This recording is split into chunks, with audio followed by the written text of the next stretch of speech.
Coffee is one of the most popular and widely consumed beverage due to its stimulating effect on the central nervous system as well as its taste and aroma. Coffee is a complex combination of chemicals such as phenolic chlorogenic acid, caffeine, and diterpenes, including caffeostol and kahwol. It is also composed of many other constituents such as potassium, niacin, magnesium, and antioxidants that may play a role in its biological activity. So there are over 100 coffee species in the world. However, two main ones that are widely produced and sold are coffee arabica and also coffee catifora, also known as coffee robusta. So novel studies suggest that coffee consumption may help to prevent several chronic and degenerative diseases, including type 2 diabetes mellitus, liver disease, Alzheimer, and Parkinson. However, in this presentation, we will focus more on both Alzheimer and Parkinson diseases. Alzheimer's disease is the most common neurodegenerative disease and the leading cause of dementia. Alzheimer's causes memory loss as well as problems with thinking and behavior, while Parkinson is characterized by the death of nerve cells in the brain that secrete dopamine and are important for muscle movement. So, a study shows that consumption of coffee can possibly have a protective effect on risk of Alzheimer's and Parkinson, thus lowering the risk of getting the diseases. However, it depends on the dosage consumption, which will be explained more after this. So, specifically, caffeine in coffee appears to be the active ingredient responsible for this protective effect. Caffeine concentration in coffee varies depending on the method of preparation and the type of coffee. For example, 1 cup of brew coffee contains about 70 to 140 milligrams of caffeine, while decaffeinated coffee contains 3 milligrams of caffeine. So the high consumption of coffee may have a substantial effect on public health. Thus, the recommended maximum amount of coffee that can be consumed per person is approximately 400 milligrams of 4 cup per day. There are three research objectives, which is first to identify how coffee may reduce the risk of Alzheimer's disease, second to recognize the relationship between coffee and Parkinson's disease, and third to determine the effects of excessive coffee consumption and people who need to avoid it. So now I will explain about main components in coffee and how it related with brain and memory. Actually, out of most consumed beverage in the world, coffee contains more than 1,000 components, with the most inactive compounds are caffeine, chlorogenic acid or better known as SCGA, terpenes, trigonales, lipid, vitamin B3, magnesium, and potassium. All of these compounds have their own function. However, this research will focus on caffeine only. Caffeine is one of the most widely known compounds and is the most investigated component in coffee. Caffeine is responsible to persist strength and body and bitterness to coffee. It is also one of the most important compounds that contribute to the bitterness, which affecting the coffee quality. Several researchers has been suggested that when caffeine is consumed moderately by humans, it is associated with increased energy availability, alertness, concentration, and also decreased fatigue. The next point is caffeine is linked with memory booster, and this is where the highlight of this research are. Researchers found that caffeine has positive effect on short-term memory by acting on the brain's prefrontal cortex. One study on 2016 suggests that consuming caffeinated coffee in early morning exerts higher memory performance compared to those who consume it in the late afternoon. However, this finding also suggests that caffeine's efficiency may depend on other factors such as daily routine, such as morning exercise, and how much hours the participants sleep. So this is how caffeine links with memory. However, too much caffeine also may lead to undesired effects such as cardiovascular or CVD, depression, and even addiction. So that's all from me. So I give the stage to our next presenter. Thank you. Okay, now we continue to the effect of coffee consumption for the Parkinson disease. So in this case, we have three methods. The researcher used the history of coffee consumption by the semi-structured interview. So the first method is study population. This method is determine the association, coffee consumption, and also the motor symptom for the newly diagnosed. So, for the second method is clinical evaluation. This method is diagnosed by specialists in movement disorder. So, history of the patient and also the neurological examination is used to obtain the clinical information. It is used the MHY staging scale and also the Unified Parkinson Disease Rating Scale. So, the third method is statistical analysis. So this is to compare the motor and non-motor between the Parkinson patient with and without drinking coffee. This method is conducted by the covariant. This is evaluated dose dependent effect of the amount of coffee consumption in a day. Next, the results for the effects of coffee on Parkinson's disease. Based on a newly diagnosed cohort, the study participant consists of 284 patients with early stage PD and is divided into two groups, depending on their coffee consumption. In total, 204 patients were categorized as coffee drinkers and 80 patients as non-coffee drinkers. This table is the result on the comparison of Parkinson's disease characteristics between coffee drinkers and non-coffee drinkers. We will be focusing on the last column for the adjusted p-values, which were calculated after adjustment for significant clinical variables. We can see that for motor symptom score, we found that rest tremor score on UPDRS with p-value 0.001 and tremor scores on John Kovitz and Kang method, p-values less than 0.001 were lower in coffee drinkers than in non-coffee drinkers. However, scores related to other motor manifestations such as bradykinesia, gait and posture, PIGD, and akinetic rigid score were not significantly different between the two groups. Next, the results for the non-motor symptoms. We can see that for all the non-motor symptom score, there was no significant difference between the two groups. In addition, when comparison is made across genders, similar to the result before, that the rest tremor scores were lower in coffee drinkers than in non-coffee drinkers in both the male and female subgroup. Secondly, we have the result on dose-dependent relationship between coffee consumption and PD symptoms. This table is on comparison of clinical characteristics among Parkinson's disease patients categorized by coffee drinking status.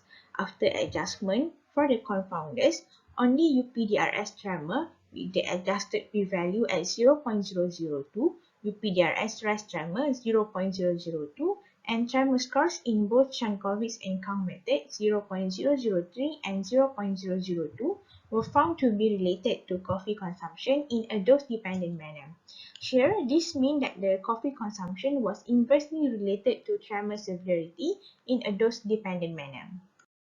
This table is on comparison of clinical characteristics among Parkinson's disease patients categorized by coffee drinking status between genders. After adjustment, UPDRS tremor, UPDRS rest tremor, and tremor scores in both the Jankovic and Kang's method had an inverse relationship with coffee consumption in a dose-dependent manner only in the male subgroup. Thus, this result shows that the dose-dependent relationship was significant only in men. So for discussion is the coffee drinker have lower tremor score than coffee drinker. Tremor is the shaking signaling for the Parkinson disease. So low tremor score in coffee drinker are found in both male and also the female. So coffee consumption is very related to the tremor in dose dependent manner. So coffee is the major sources of caffeine. So the most widely consumed is methylxanthine. In this study, researchers found that coffee consumption prior diagnosis could influence tremor severity in the Parkinson disease. So effect of consumption of coffee on the tremor severity of the patient disease could be caused by the modulation of dopaminergic signaling even before the clinical diagnosis. For the female patient, show a mild disease phenotype at first, but and then more aggressive disease progression and higher probability of motor complication as the disease progresses. Caffeine was found can lower the risk of Parkinson's disease for postmenopause women without the hormonal replacement therapy. However, it will increase Parkinson's disease risk in the estrogen user. Our study has several limitations. First, there were significant differences between coffee drinkers and non-coffee drinkers in demography, including age, gender, age at symptom onset, and formal education. Although we adjust for this variable, it is possible that these differences could affect the relationship between coffee consumption and tremor. Second, this research investigated the association between coffee consumption and motor symptoms in de novo Parkinson's disease patients only, without examining control or advanced PD group. So, a further control study will reveal a more precise relationship between tremor severity and coffee consumption in PD patients. Thirdly, the study did not collect information on the menopausal status and hormonal replacement therapy in women. Because of this, the analysis of the association between coffee and motor severity in the female subgroup according to the hormonal status was not possible. Direction for future studies. Further investigation are needed to reveal the exact causal relationship between coffee consumption and tremor in PD patients. This is because the study does not include which compound in coffee that affect the tremor severity. Assalamualaikum warahmatullahi wabarakatuh. The next one is the effect of coffee consumption on Alzheimer's disease. The journal that we take for this one is the coffee intake and decreased amyloid pathology on human brain. The method in this journal consists of 4 methods. The first one is the measurement of cerebral A beta decomposition that use the MRI scan by using a PET-MR scanner. The second one is measurement of ADCM that use above described PET-MR scanner too. The next one is the measurement of ADCT, and the last one is the measurement of WMH that use the MRI scan. Okay, this result is the comparison between Korean brain study for early diagnosis and the prediction of Alzheimer's disease, KBASE. This is between 411 individuals that consists of 282 adults, 129 MCI between 55 and 90 years old. This table is the result of multiple logistic regression analysis between the stratified coffee intake with A beta positivity in non-demented individual. This present finding is between the higher coffee intake and the decreased rate of pathological A beta decomposition, which indicate that higher caffeine, which is the major ingredient in coffee, intake exert a protective effect through molecular A beta related mechanism. This table is the result of multiple linear model analysis between the certified coffee intake and ADCM, ADCT, and also WMH volume. This shows significant association between higher coffee intake, lower A beta positivity, and negative finding for AD-related regional neurodegeneration appears. All of this is related to long time delay between pathological A beta accumulation and A beta dependent neurodegeneration. For this research, it has been discussed that the lifetime coffee intake of more than 2 cups per day can lower the soluble beta amyloid compared to the coffee intake of less than 2 cups per day. There is also a neuropathological explanation between the relationship of coffee intake and the AD dementialis. And the result is the same, that is, AD dementialis is decreased because of the higher coffee intake. There is some limitation in these findings. Firstly, because it is a cross-sectional study, it is difficult to find a causal relationship.